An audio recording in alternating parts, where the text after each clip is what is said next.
Hello, everybody. We'd like to welcome you to the Working Class Power Hour, Episode 8. My name is John Peretti, former executive board member, TW Local 100, one of the co-founders of the Local 100 Fight Back Coalition. I'm joined by my co-host, Eric Sear, ATU Local 308 executive board member in Chicago, CTU. So, no, it's not CTU, CTU, it's ATU. My bad. Close. I don't want to mislabel you, or they might pawn you off on another. Yeah. Dual unionism. We got him. Yeah, exactly. We're trying to get back to a regular schedule. Sorry for the delay in getting on live. Eric is going to provide some reports about recent events in Chicago. While he's doing that, I'm going to be sharing out the live stream to various Facebook groups and social media. Please comment and share the live stream. And if you do comment, we'll put the comments up on screen. So Eric, the floor is yours. Go ahead. All right. Thanks, John. All right, everybody. What's going on in Chicago is going on in New York, but it's bigger. That's quite a bold claim. We have the same problems and the same problem makers, and that are these billionaire bloodsuckers of the poor and their politician puppets and the business unionists that have hijacked TWU and the ATU.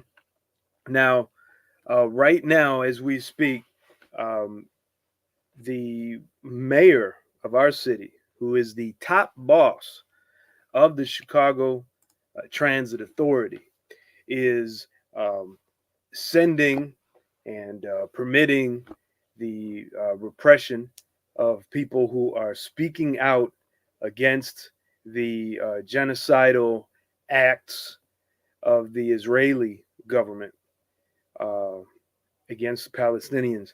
Now, the war the greater war is a symbol of a war going on right here in Chicago, and that is the Chicago Transit Authority mismanagement, seeking to erase and destroy any semblance of a union for the CTA workers.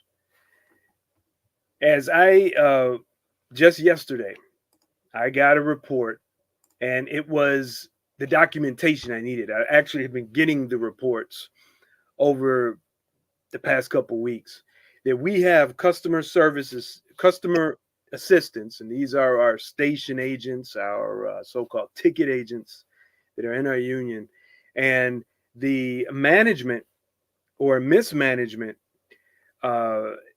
is making a lot of these agents stay past their picked end time. So they pick 8 hours, 3 p.m. to 9 p.m. or whatever the time is. And they are being forced because their relief is actually someone who's working overtime, or someone that there just happens to be on what's called show up. It's available, kind of like a day-to-day pool, because they cannot keep people working at the CTA. These front line jobs, such as customer assistant or station agent, ticket agent, these jobs at the CTA in Chicago are recruited as part-time jobs, and they are actually, that's a misnomer. They're actually full-time jobs with slave wage, part-time wages, poor benefits. So they can't get enough people to fill it. So the people that are working there end up getting stuck. And now many of them are complaining that they're being forced to work overtime because they, quote unquote, cannot abandon the station. Now, this is a violation of Article 1.1 in our contract that says the CTA must provide the best possible working conditions. How is it that you signed what's called a choice slip during the pick, and management says, okay, we are going to schedule you according to this time, and now they're not doing that. Yeah. We have in maintenance, where I am, we have been going back and forth about our own pick. And the contract is clear about what the pick's supposed to be, when it's supposed to be.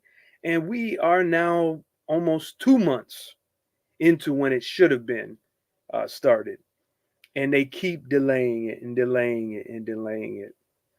So we are just, frustrated. And when we ask questions of our union leadership, what's going on with the contract, what's going on with the pick, it's always, oh, well, we'll get back to you, we'll get back to you, we'll get back to you. Our contract has expired. Why aren't we organizing around that issue? Why aren't we organizing at our different terminals and whatnot to encourage the workers to stand up and speak up about these violations of our picking rights? But instead, at the last mass membership meeting, our president made a motion to spend money, thousands of dollars, on a field trip to the capital, Springfield, Illinois. For what? I guess they say they do it all the time. And we're going to go down there and smile and take pictures with the politicians and beg them. What are we going to beg them for? Who? God knows what.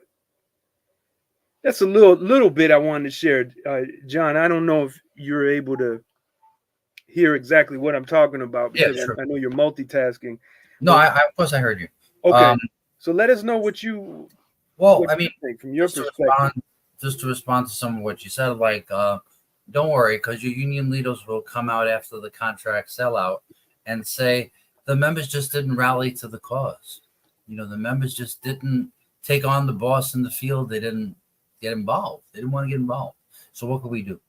And then throw up their hands and say, we're only as strong as the members. Right. But but members, like we talked about in the last episode, like we constantly have this back and forth with union leaders who basically say, well, it's the members' demoralization that they, we go out there and try and shut down unsafe work, and they won't cooperate because they want to get their lunch, because they want to not be chained to the equipment all day, right? And they think that going out there once, they can just make things happen, and that if members are really conscious of their power, that will be able to deliver crushing blows to the bosses. Trying to explain to them that you have to have a constant presence in the field. You have to constantly be organizing members. You have to constantly be educating them and building up their morale. Morale just doesn't come from nowhere. People, even our coworkers, they'll say, "Oh, the morale sucks down here." Well, why does the morale suck down here? The morale sucks down here because there's no struggle. The morale sucks down here because people don't see another way to be, and because even our own leaders push individualist solutions for our problems. That somehow individually we can change things. If we just get involved. If we just carry their propaganda into the field and scream from the rooftops about how strong the union is. A union is strong when a union fights. A union is strong when it stands 10 toes down in its own self-interest, in its own class interest, and has solidarity with other workers and shows strength and not weakness. And but why do they do this, right? Why do they sing the bureaucrat song? Oh, we're working our fingers to the bone and the members just don't get it. It's to demoralize us. It's to make us cynical.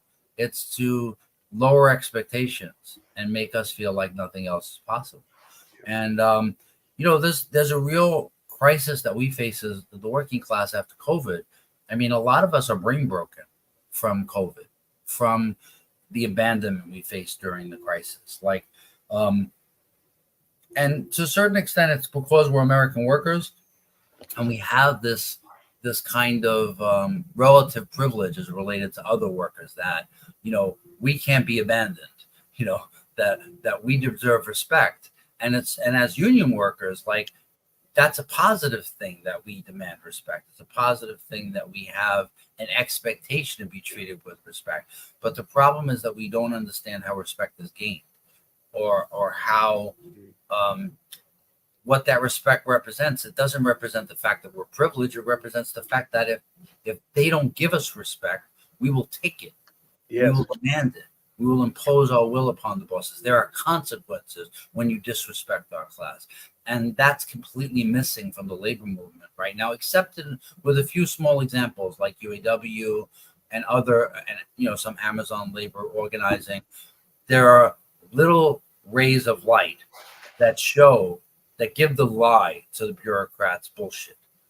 But it's far too little for members to see an alternative. And it's not concrete enough for people to sense that this is a movement, to sense that things can change. Celso Garcia put on in the chat, he says, we're not asking for handout, we earn everything we get. And it's absolutely true that in other words, when they make it seem like we're shiftless and lazy and we have our hand out expecting the greatest free lunch in the world. I mean, these are literal quotes from Boss Press, from the New York Post, the Manhattan Institute, like the billionaire class. This is exactly how they talk about us. We're thugs and gangsters looking to extort people for benefits that nobody else has. But as Celso says, we're not asking for anything. We provide all the service. We provide all the productivity. We provide all the labor. The world would stop without us. And when we get that in our mind, we'll begin to understand the power that we have, and we'll begin to change our consciousness.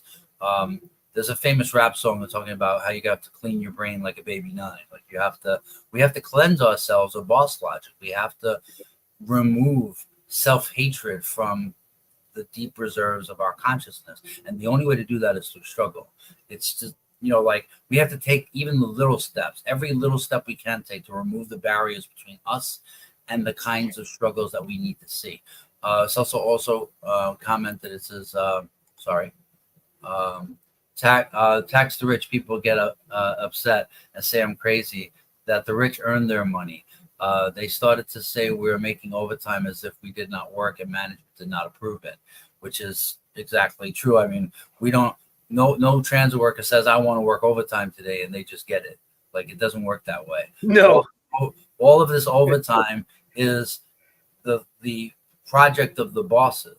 Yep. And as much as we benefit from overtime, it's not given free. It's blood money. It's people digging an early grave for themselves to try to keep up with the cost of living in this city. And the overtime runaway train is actually a condemnation of the union bureaucracy, that because they refuse to fight for a living wage, because they refuse to fight for us to be able to live on 40 hours a week, we didn't have to work overtime to be able to support our city, support our families, and live in the city we serve. It's a disgrace that we're unable to live. Most transit workers, I don't know if this is the case with you in Chicago, but I have transit workers that live in fucking Delaware. Like, they travel like 3 hours each way to be able to afford to live. Yep. Like, we got people in Pennsylvania, people who live way out in Connecticut, upstate, because they can no longer afford to live in New York City. And so this kind of, Eric says we must fight for higher wages, not more overtime. Yeah, exactly. I mean, we need to fight to raise the living standards of all workers. Like, we need to stop. People think that the union movement, wants to take away something from people who are successful in society. We don't. We want middle-class lifestyles for all people. We want everyone to be treated with respect and have recovery time and be able to be fully human, and to be able to, what it means to be a socialist is to want a society that actually is run by the collective producers of everything, to organize society to meet the needs that go crying and unmet under capitalism. Because what they want is they want us at each other's throat, and they want us jealous and envious of other workers. We shouldn't be jealous and envious of other workers. We should be pointing at who are the people who are destroying the potential to provide those real resources for everyone. And that's the billionaire class. And that's people who don't actually work. They're paid in wealth they're paid in investments. They're not actually producing anything. What they're doing is they're maximizing exploitation in a drive to the bottom. So, Eric, I wanted to let you get in here a little more about this discussion, and then we're going to get to some videos talking about current events because nothing happens in a vacuum. No working class struggle is immune to consciousness seeping in from the outside. And a lot of times that consciousness is self-hatred and anti-working class ideology. And also a lot of times current events have a lot to do with other workers and their struggles and the ways in which if the working class doesn't solve our problems, that the ruling class will. And obviously we're not going to be too happy about those solutions that they come up with. So Eric, I'm going to give the floor to you. Good. Yeah, thanks. And it's when you said that they love the union misleaders love to say, "Oh, they don't come," or just show up, there's no union without you, and this and that. What they mean is they want you to participate, and they want you to not question what they're doing, not make motions for things that they don't want. This is what they want. We have a steward class. They love to have a steward class, once or twice in a president's Well, term. Eric, just so you know, we haven't had a stewards class in over 5 years, and now they're coming up with departmental specialists program or RTO specialist program, Oh. and it's kind of vague as to what that's going to be, but Yeah. it always ends up being. They want public relations reps in the field. They Yep. want somebody to tell people how great the union is without actually showing them how great the union can Yep. be, and that And they're the union. that's it. That's what the steward class is. They tell the people in the class, yeah, what you got to do is you got to go to the terminals and the shops and you got to listen to what the members are saying. And you're going to find out that there's a lot of people, putting down the union and they're upset about things. And you gotta correct them. And, it's just like, God damn, don't you want people to you don't want people to tell you the truth, do you? I mean, we have another decertification effort at ATU Chicago, by the way. Oh, really? Yeah. I mean, it's crazy. I mean, people are so pissed off, and the union presidents, they ain't saying a thing about it. Then I say, hey, guys, we need to talk. What's going on, everybody? Why do y'all feel this way? No, it's like, we're going to find out great ways to make you love us. Yeah. It's sick. In the steward class, it's a joke. So, by the way, I have announced to the members who are in Chicago that I'm going to be teaching my own steward class starting Sunday, every month, and we're going to my intention is to help empower the members to become organizers, and not just lawyers that look at a contract and say yes, no, what can we arbitrate, what can't we arbitrate. No. Mm-hmm.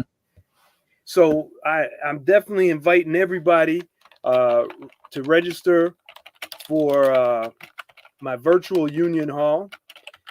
And guess what? If you're not in Chicago, you still can register. You still can participate as long as you're a union worker.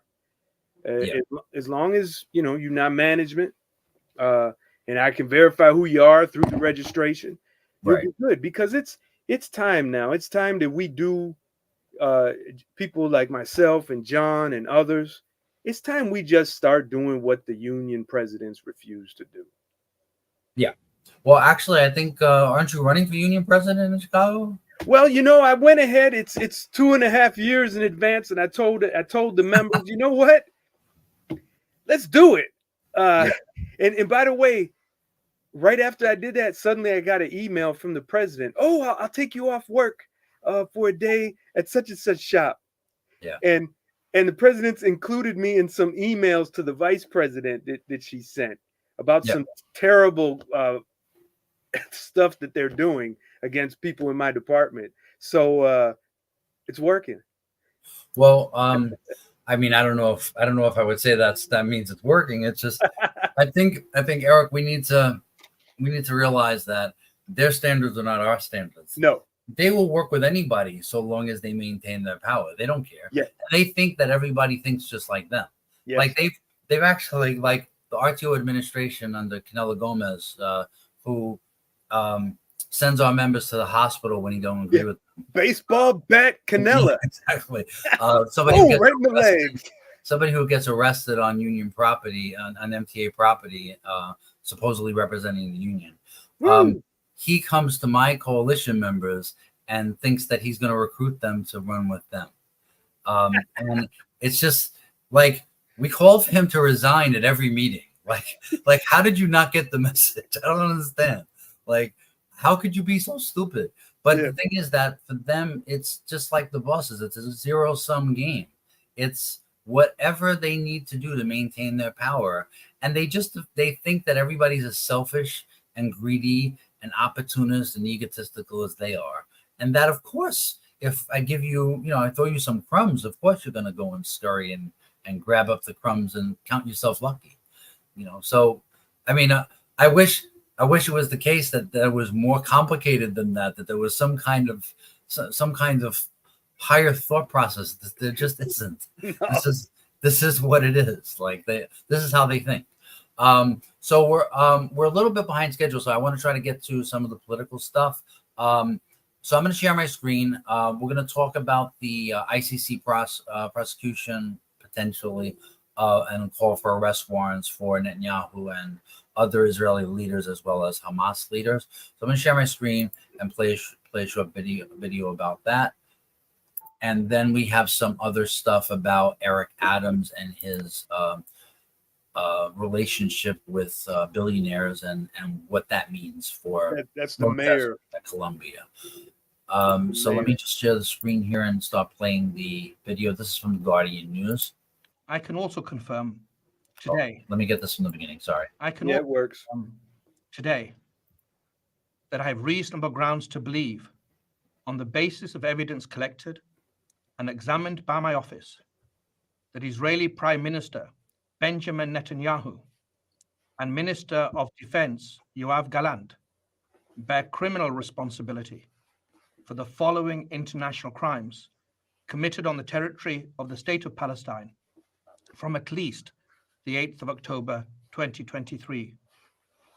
The crimes include starvation of civilians as a method of warfare, willfully causing great suffering, serious injury to body or health or cruel treatment, willful killing or murder, and intentionally directing attacks against a civilian population, as well as crimes against humanity of extermination and or murder, persecution, and allegations of crimes of committing other inhumane acts. Hey, John, could you put on the closed caption?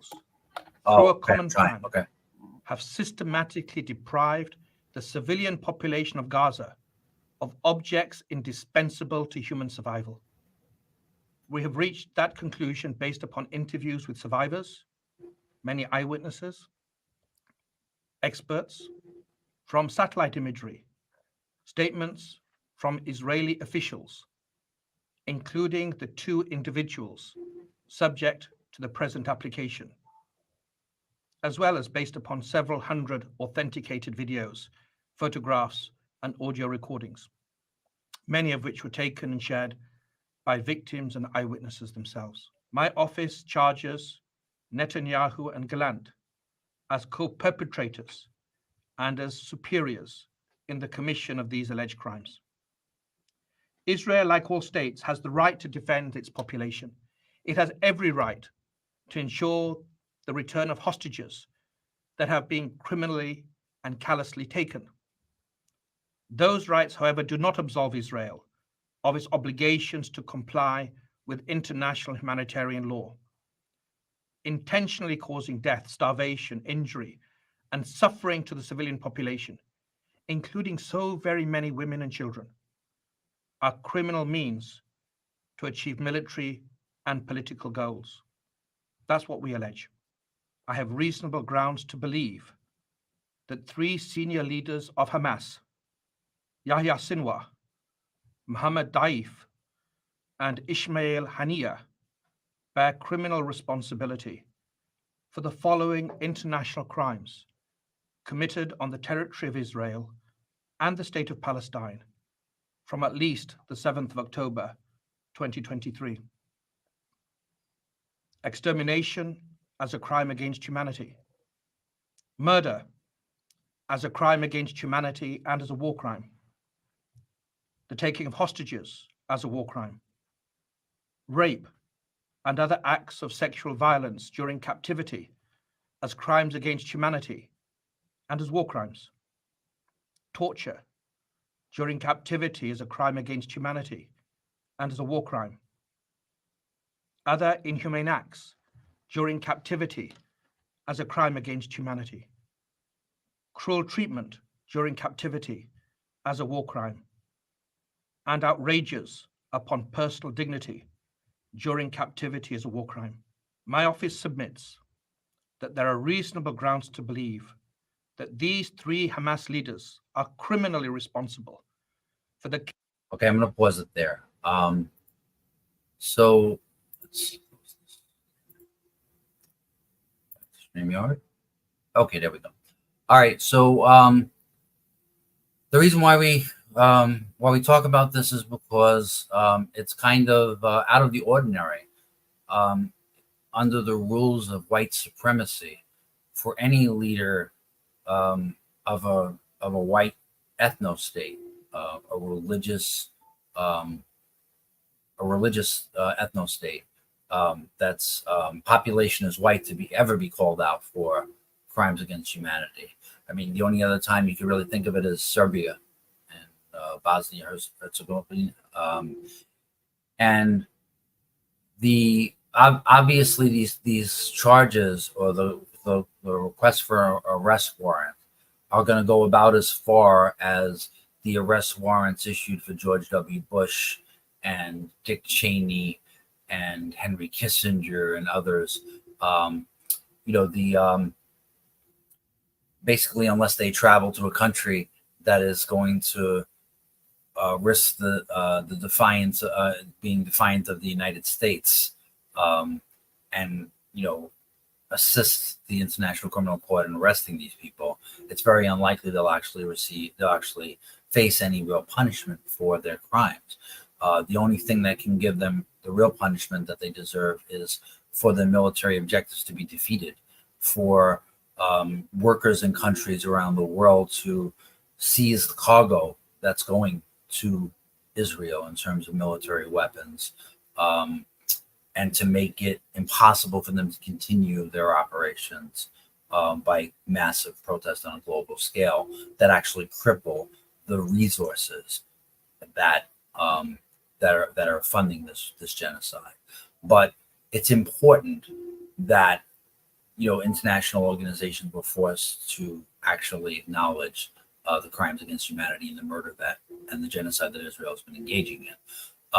But I want to contrapose that to what we see in the United States, because you'll notice, like, Biden immediately came out and said it's not a genocide, and the International Criminal Court is wrong, and it's outrageous that Israel doesn't have a right to defend itself, and all of this bullshit. To respond with outrage to obvious truth being told on the international stage. That was their response. But part of the reason why that's the only response we hear, and we don't really hear people going into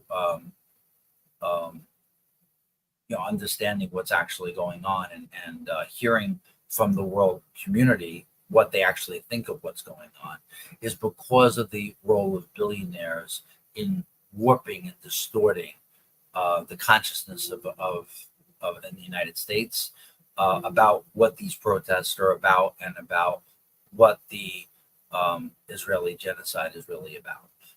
So I want to go into another video where it's exposed that billionaire Zionists are actually giving orders to Eric Adams about how to rain down police repression and brutality upon pro-Palestine forces. But Eric, you want to comment here before we do so? Or... Yeah, this is it is important, and it is something to see. Uh, Something that I didn't expect actually. But like you said, um, Netanyahu, Bush, all of these murderers, even Obama.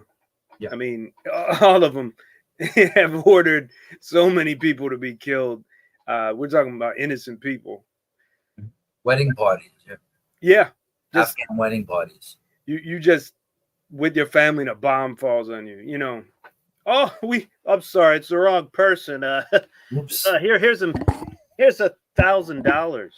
Hope you're happy. That's if they even give that much. Right, right. Yeah, it's like, but yeah, this is important to see, but at the same time, let's not get uh, comfortable thinking that anything is going to come of this without us Yeah. doing something about it. And also, like it's understandable for people to want an international cooperation, to want international solidarity and community to put an end to genocide, to stop another Holocaust, which is what we're facing right now. This is like a slow moving Holocaust. It's not the kinds of actions that Israel is taking are mirroring the Nazis. When they talk about they're against anti-Semitism, they're the biggest anti-Semites. They are actively, consciously putting a target on every Jew's back in the entire world by what they're doing, because they proudly proclaim that they want the world to know that the Jews did this. But you're not an anti-Semite, right? You're not trying to set the people who you say you're saving up for anti-Semitic violence, right? But like when people have these illusions in international bodies that they actually represent the international community, think about what these international bodies have already done to the Palestinian people. With the supposed peace settlements that they've come up with, Bantustans with military checkpoints to go to work, to go to school, to visit family members, and they've actually these so-called peace deals have actually made things worse. There cannot be any international community without working class control of society, because unless you have workers in control of society, there can really be no solidarity, because all of these rulers are like a band of warring brothers with their knives at each other's throat, looking to get advantage over each other. We can never have any kind of community so long as imperialists and capitalists control all the resources. But in any case, speaking of imperialists and capitalists, let's get on to Eric Adams and who's pulling his marionette strings. So let's share my screen here. So John, for those of us who aren't in New York, Eric Adams is. Oh, Eric Adams is the cop mayor of New York, who basically serves white supremacy at every turn. Is virulently anti-worker, and basically engages in restoring the honor and prestige of institutionalized racism and tough on crime policing and mass incarceration and all of that. So just so everybody knows who Eric Adams is, just think a character in Animal Farm. You guys can guess who he is. Okay, so let's share the screen and let's play this video about Eric Adams' Zionist billionaire friends. So this story right here that I'm about to share with you, it's a crime that this is not a bigger story. Washington Post reports business titans privately urged New York City mayor to use police on Columbia protesters. Chats show a WhatsApp chat started by some wealthy Americans after the October 7th Hamas attack reveals their focus on Mayor Eric Adams and their work to shape U.S. opinion on Gaza. So look, we'll go through some more of the specifics here. We'll read through some of it, but the title really says it all. You have a whole group of billionaire Zionists getting in a group chat with the New York City mayor, and they're telling him effectively, fuck free speech, fuck the First Amendment, fuck the rights of these students. We will give you more campaign contributions, and we will be your best friends if you send the police in to crack their skulls and break it up. This is a giant scam. This is like the epitome of political corruption. In no world is this legal. This is not legal. Now, they might get away with it because we live in a hell world, but this is not acceptable in any way, shape, or form. Okay. A group of billionaires and business titans working to shape U.S. public opinion of the war in Gaza privately pressed New York City's mayor last month to send police to disperse pro-Palestinian protests at Columbia University, according to communications obtained by the Washington Post and people familiar with the group. Business executives, including Kind Snack Company founder Daniel Lebetsky, hedge fund manager Daniel Loeb, billionaire Len Blavatnik, and real estate investor Joseph Sid, held a Zoom call on April 26 with Mayor Eric Adams about a week after the mayor first sent New York police to Columbia's campus, a log of chat messages shows. During the call, some attendees discussed making political donations to Adams, as well as how the chat's group members could pressure Columbia's president and trustees to permit the mayor to send police to the campus to handle protesters, according to the chat messages summarizing the conversation.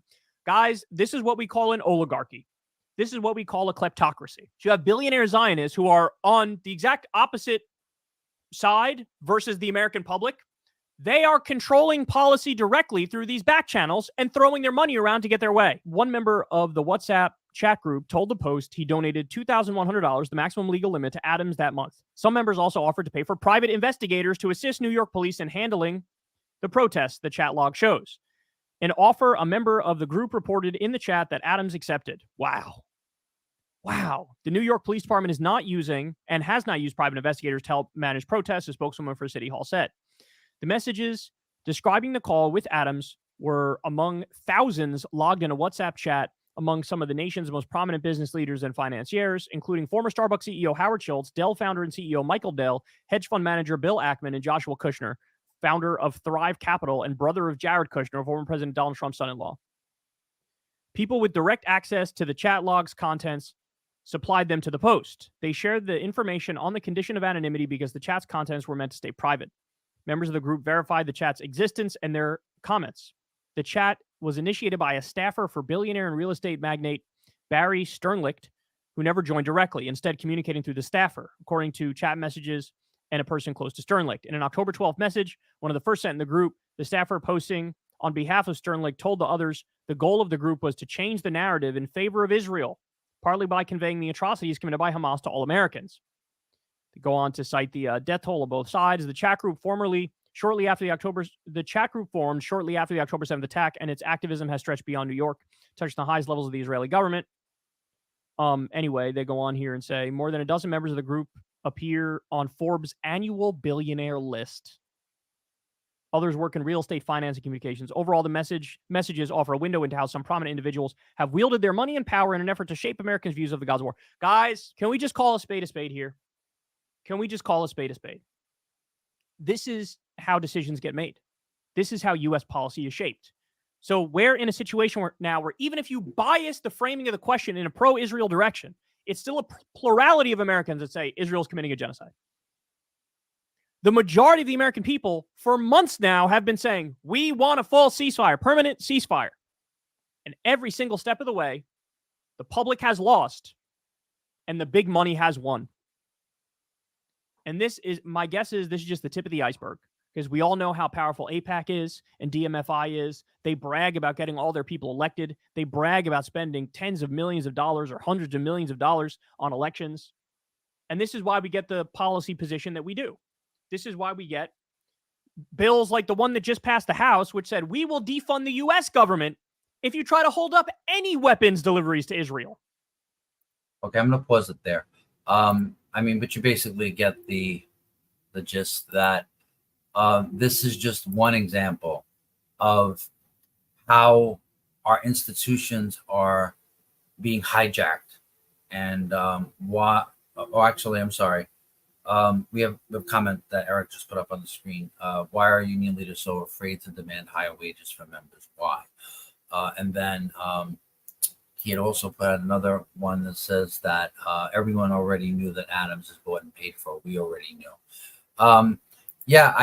We all already know that he's bought and paid for, but it's important to expose how hijacked our institutions are, because if we don't undermine the sense that of hopelessness that we feel, the sense of powerlessness that we feel, by sketching out why things are the way they are, then we don't kind of empower workers to be able to defend themselves from, false consciousness, from demoralization and cynicism. So that's why it's important to expose what Adams is doing, but also because, like, with rising fascism everywhere we look, with Trump and MAGA on the rise, you have Meloni in Italy, you have Orban in Hungary, you have this other psychopath who currently runs Argentina. Like, there's a rise of right-wing minoritarian sociopathic fascist leadership rising. And they're rising because the working class is not mobilized to defend itself, to defend its institutions, to defend our past gains. We are not politically active. Like, the political action that we need is one that represents class solidarity, that represents political independence, that represents demands. And as Jig Rich is saying, our union leaders are so afraid to demand higher wages for members. Why? Well, I think the easiest explanation is they don't want to raise expectations. They never want to raise expectation. They want you to accept cynicism and demoralization as your guiding principle, and they want to lower expectations, and they want us to accept it as inevitable, as if, there's a crisis, so of course we have to sacrifice to solve the crisis. That's what Obama conned us with the great bailout of, billionaire parasites, with the too big to fail, crisis, with the economic collapse. Here, these people had completely engaged in all sorts of completely illegal behavior, rigged the world economy, destroyed, the wealth of whole swaths of the world, particularly those of people of color. Like, it's the largest transfer of wealth in the history of the world from one section of society to another. And a lot of the basis of white supremacy, a lot of the basis of the wealth in imperialist countries is all based on slavery. It's all based on the crimes that there's never been any justice for. And one of the ways in which, people of color can survive is being able to have any kind of intergenerational wealth to pass on to future generations. It's one of the only levelers that there is in, to overcome inequality. And unions are historically supposed to be a leveler of the playing field, a way to transform, overcome inequality through class struggle, basically, to begin to change the balance of forces between us and the imperialist ruling class that spreads death and destruction everywhere they go, and ultimately wants to gut our living standards. And because unions haven't played that role in such a long time, and because there is no visible opposition that organizes working class defiance of any of these things, any demand of self-respect, it's really no surprise that union leaders are not going to make demands. And it's also why they send you the survey. Why did they send you the contract survey? To ask you what's really important to you. Do they really want to know what's really important to you, or do they really want to know what you're a sucker enough to give up? What, like, list your body parts in order of how much you need each thing, so that we can decide which ones we want to sell off. And this is what's got to go. This entire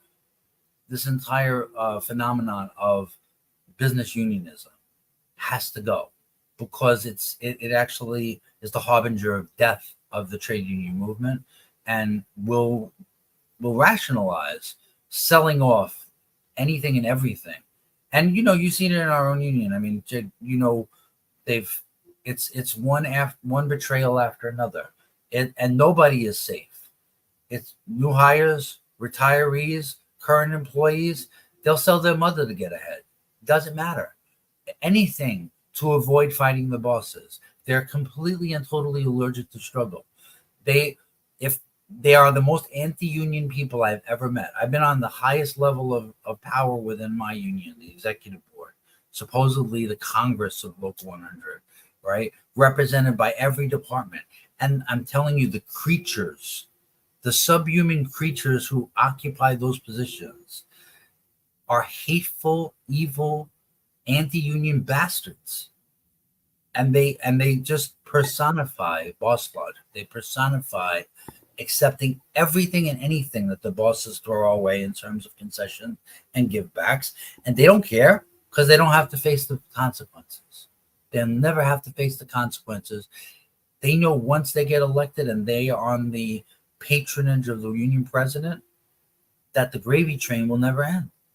Because so long as they can hold the resources of our union, so long as they continue to use our own resources against us, we're never going to be able to win, and we're never going to be able to change that dynamic. Eric, go ahead. I know you probably have a lot of comments on this topic. Yeah, you opened it up. And I wanted to add right to what you were saying, and they will punish those who are elected by the membership to the executive board. They will punish them if they don't fall in line with boss love, boss Ophelia, boss thinking. It's and I'm a classic case. The day I was sworn in as on the executive board was the same day those bootlickers put charges on me, open-ended, totally open-ended. But their idea was we have to punish him. We have to make him fall in line. And the members showed up and shot that down, weeks later. But the survey, I'm so glad you brought that up.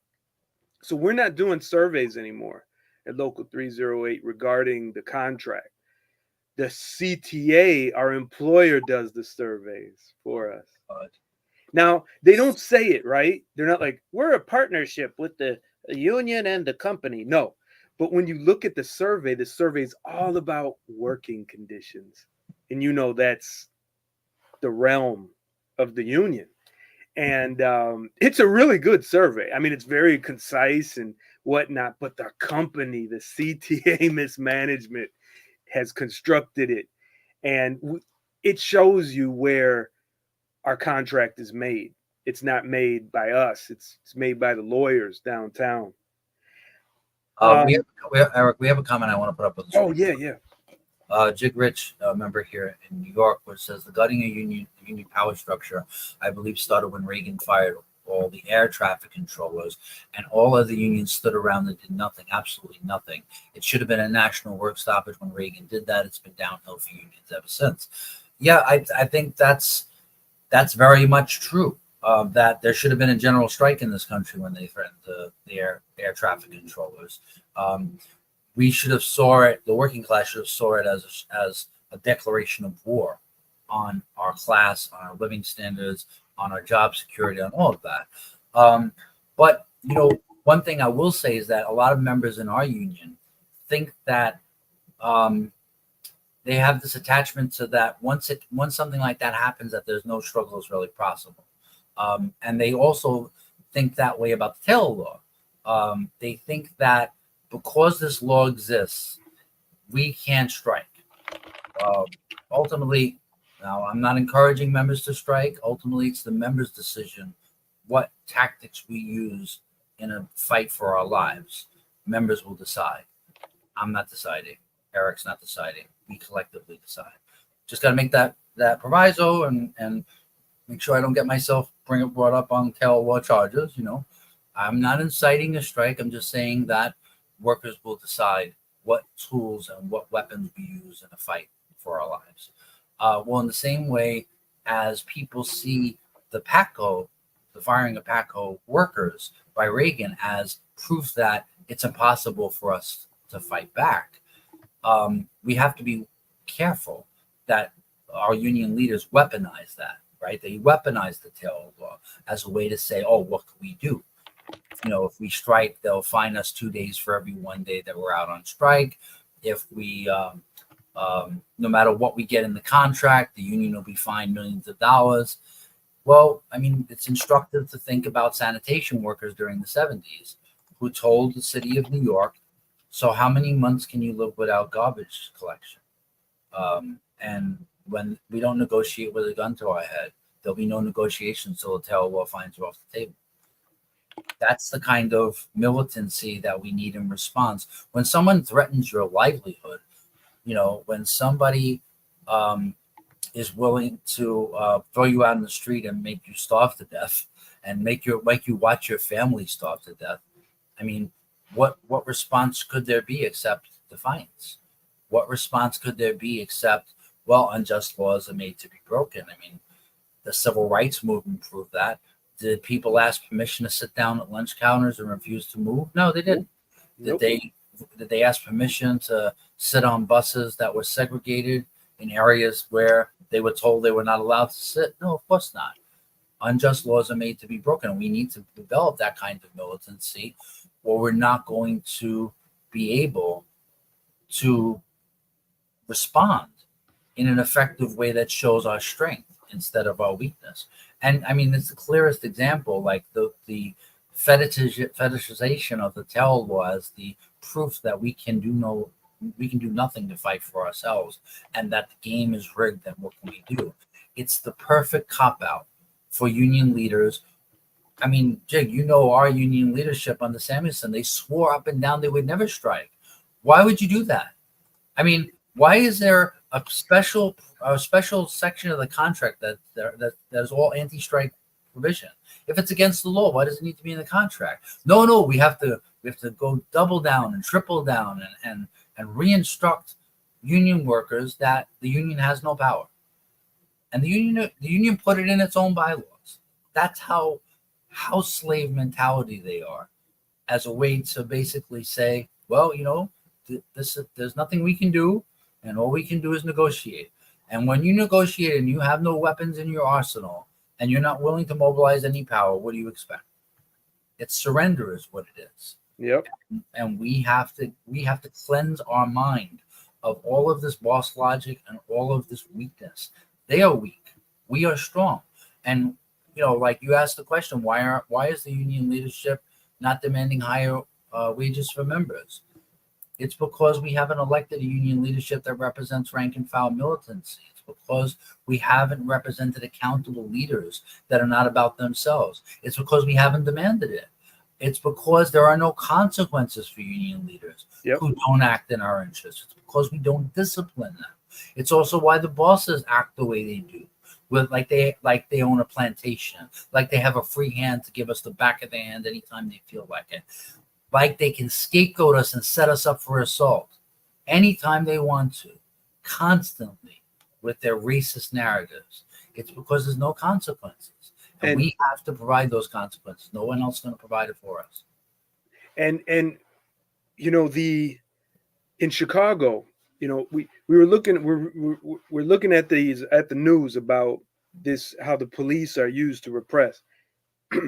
In Chicago, it was set up last year with the so-called labor peace agreement with the Chicago Federation of Labor, which includes a large number of unions here in Chicago, regarding the Democratic National Convention, which will be here in a couple months. So our own leader, like John was saying, our own leadership has been involved deeply with oppressing us. Here in Chicago, we got 40-hour part-time jobs. This is the stuff of 100 years ago, not the 2024. And by the way, it's not 40 hours because they all do overtime because they got to pay the bill, so it's more like 60. And the attitude that, if we strike, it'll be like Patco. The AFL-CIO was behind helping that happen. It was business unionism has been going on since it started in the 50s and exploded in the 60s and 70s. And Patco was just kind of like the end of its explosion, the peak of it. Now it's just it's almost like this now. But this thing was set up by our own union leadership, because why? They tell us one thing: vote and hope. Don't do nothing else. Just vote. Yeah. And that doesn't work. Well, the other thing though too is that like we have to take some responsibility in terms of people who are in the opposition of these unions to not put anything as an obstacle, any unnecessary obstacles between us and building the unity that we need. And I think that there are members in the opposition who've made it about themselves. We've gotten involved in like personality, every criticism, anything that you say about someone's political positions automatically gets transformed into personal attacks. And we need to understand that we're not going to all have the same ideas at the beginning of a struggle, that we need to let the struggle and the members' self-activity and consciousness build from that struggle. And we need to not put any obstacles in the path of building the widest struggle. And we need to understand that right now, the kinds of struggles we're going to lead are defensive struggles. The kinds of struggles that we're going to need to engage in are struggles that give us time and space to lead much larger struggles in the future. And that we shouldn't let the perfect be the enemy of the good. You know what I mean? Like we need to understand that there is no other alternative but to fight back. I mean, when we're facing fascism, when we're facing the gutting of all of our democratic rights, the gutting of all of our trade union rights, the descent into a war of all against all, in order to keep the sick system of capitalism and imperialism alive, we need to understand that even a small step in the right direction is a step that we need to take, even though we may not have agreement over where the struggle needs to go. We need to have agreement over the things that we can build unity of. And that's important. It's important that members see that. And I think that, even myself and other members of Local 100 Fight Back Coalition, like this is a hard lesson that we had to learn, that, that sometimes, you have to engage in actions that are not everything that you want to see happen, but are necessary to build future actions, and to not prize your principles over the struggle that needs to be built, to not put any unnecessary obstacles in the path. Jigrich was Eric put up on the screen. You all know next year is the 20th anniversary of the 05 work stoppage in New York City Transit. Will our union leaders remember and pay homage, or will they refuse to forget? I guess it all depends on who wins the election, right? It all depends on whether this leadership gets rewarded for the class treason they've been engaged in that let 173 transit workers die during COVID. It all depends on what we do. The thing is that we have to. My guess is they'll do what U.S. leaders do when they want to make Martin Luther King and Malcolm X sterile and impotent. They'll iconize it, and they'll make it like a show of strength that they all supported, when meanwhile they didn't support it. Like Tony Hutano crossed the picket line, like the leader of our past leader of our union. He signed the payroll while we were out on strike. So these people are anti-union, scabs. Like but they'll pretend like they're so in favor of union militancy. Samuelson does it all the time. He's a blowhard.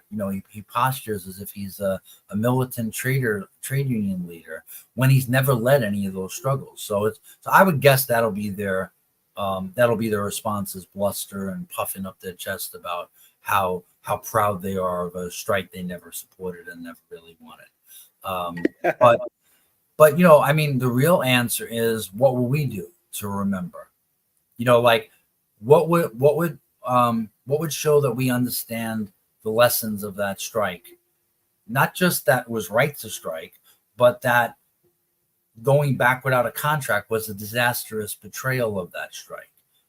And that, Tucson and all these people who make it seem like they're the ones who led this struggle were actually dragged kicking and screaming into that fight. So it's always important to remember, but what do we remember? We have to remember lessons that inform a future for us in our class. And I think that's a more important question is how do we honor it? We honor it by action. It's what do we do? It's not just having an event where we memorialize past struggles and learn nothing from them. I don't think that's helpful, whether the union leadership is doing it or whether it's us just marking the day. We got to mark the day through struggle. We should mark that event through struggles that show the militancy that we once had and the militancy that we'll need to survive in the future. It's now 2:11. I know we got started late, but I know Eric has to go. And we're going to be picking up the conversation next week. We're going to be trying to do it on a weekly basis. And we look forward to your comments. It's great that we've been starting to get a lot more comments, and we hope you continue to do so. We hope to have workers join this podcast, join us on this podcast. Please let us know if you're interested in doing so, because we want to try to have, the point is not to hear me and Eric speak. The point is not to launch a campaign for office or that's going to be the solution for anything. The point is to give the microphone to other workers, to amplify their voices, to really find out what they think. Because we're not always going to be happy with what workers think. We're not always going to agree with them. They're not always going to have the best ideas, but we have to start the dialogue. We have to start the discussion, because those small discussions are the small baby steps to lead the kinds of struggles that we need. And we're not going to be prepared for those struggles unless we begin to have those conversations. So, Eric, you want to wrap up here? Yeah, thanks everybody. And as always, John, it's great working with you, brother, all the way New York and Chicago. So we're doing something here, making history, and it's great to be with you. And thank everybody for participating. Please share this podcast everywhere. And in fact, if you like this podcast and it inspires you, create your own too. We need lots of voices out here. Peace. Yeah. Okay. So Eric says, I'm sorry. Chigrish says, what's good, Eric? I know John a long time back in the A division. Yeah, I remember you. I went over to the B2 because I moved to Jamaica and I need a passport to get to the A division. Just so you guys that are not in New York know, the A division is the number lines. The B division is the letter lines. But so in any case, yeah, I had really no choice but to go over to the B division. But I look to be on the same side of the barricades with you, and in unity and struggles in the future.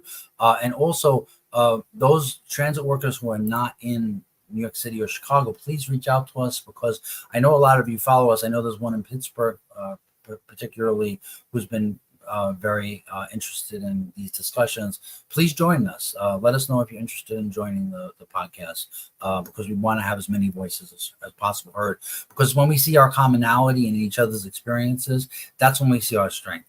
That's when we see that we're not alone. That's when we see we have the ability to really make change. And there's no worker struggle that's going to survive or thrive or succeed alone. That's what they want. They want us in silos, so that we're separated from each other and we don't know what's going on in other struggles, and we can't call other forces onto the battlefield. We got to get out of that habit. It's not good for us. So we thank you guys so much, and we'll see you real soon. And please let us know what topics you want us to cover on this podcast. We don't want me and Eric struggling constantly to keep the topics. We want to know what issues you guys want to discuss. So we'll talk to you guys soon, okay? Have a great night. Everybody be safe.